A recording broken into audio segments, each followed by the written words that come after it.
A computer expert says a second cyber attack on the New Zealand Stock Exchange in as many days suggests an organised offshore group is behind the takedown of a high-profile target. The NZX went offline at 6:24 this morning, with normal operations resuming at 3 this afternoon. It was also offline yesterday for about an hour after a distributed denial of service attack. Professor Dave Parry of AUT's Department of Computer Science explains exactly what that is. What's happened is there's been a thing called a distributed denial of service attack, which sounds very exciting.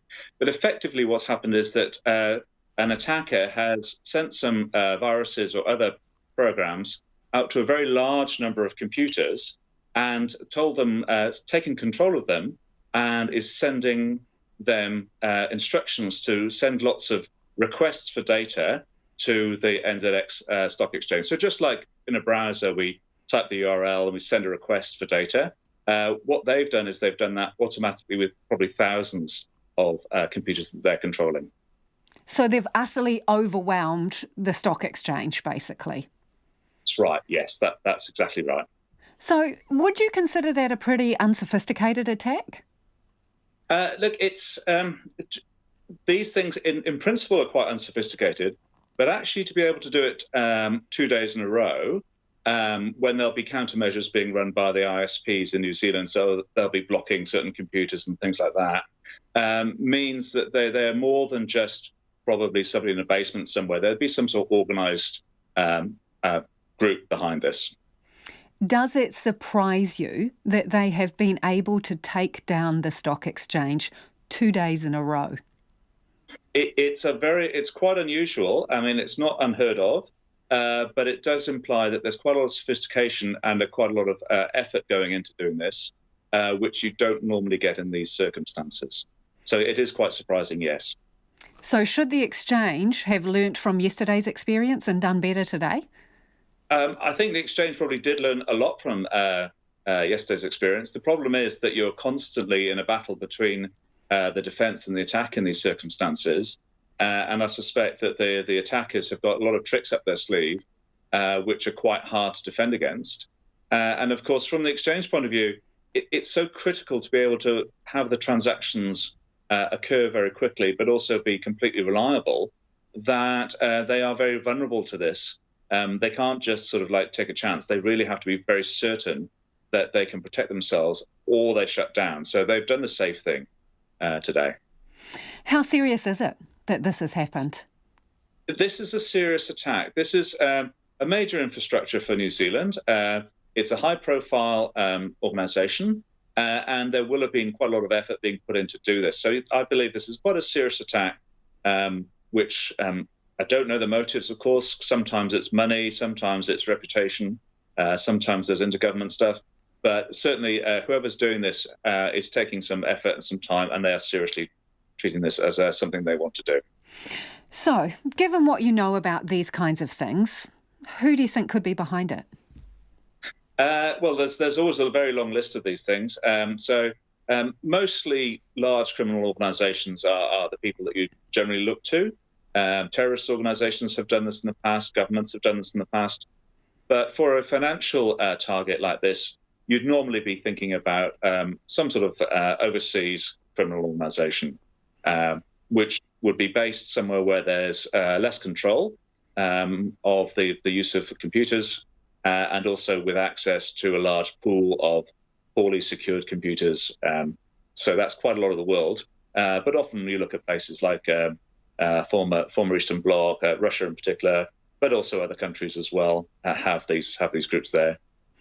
In general, what's happened with things like Interpol is that some areas which were known to be particularly poorly controlled have actually brought their game up quite a lot. So Macau, for example, is now much better than it was. But there are simply areas where the rule of international law in this area doesn't really apply. Are we seeing more of this? Yes, we're seeing more of this. We only really see the tip of the iceberg with these things. If the traditional way, I suppose, that these gangs make money is they ransom. So they say, we'll keep on attacking you until you pay us some money, or we'll threaten to attack you, or whatever.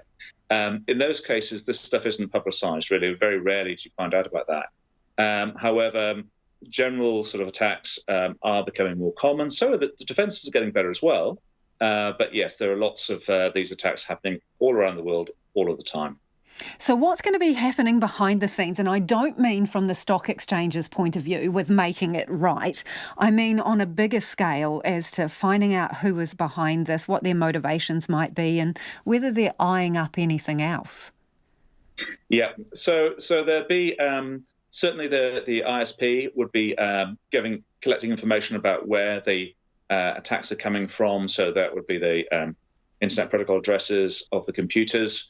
Normally, you can get some idea about physically where those are based, and then the emergency response team CERT would be looking at that and comparing that to previous attacks to see if there's a known model.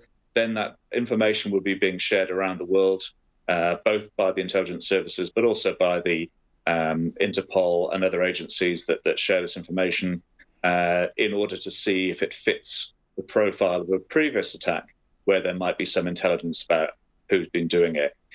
The biggest issue with all of these things is that when you set up your attack, where you are and where the attack is apparently coming from can be very, very different places.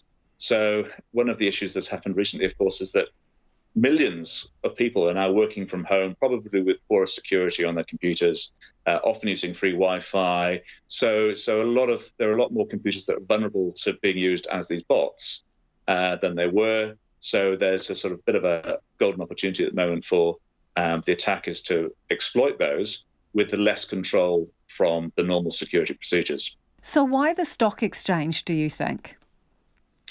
Well, it's a high-profile organisation, so that's good. If I was thinking on the attacker point of view, I'd say, well, if I was going to ransom people in general, I can point to this now. It's been reported, so that I can prove that I can do it. It's also something that's very critical around rapidity of transactions. It's also open. I mean, there's no point having a stock exchange if you can't actually connect to it. And it's also got some benefits in that it's not a government organisation, so there's unlikely to be the level of investigation or sort of retaliation that you might get from a government-type organisation. And I mean, I don't know if this affects people, but it's also not a healthcare organisation. The other thing, of course, it's like they say, it's where the money is. I mean, the stock exchange has got plenty of money, so if I was going to look at trying to extort money off people, I'd take people who've got lots of money. And that's AUT Professor Dave Parry.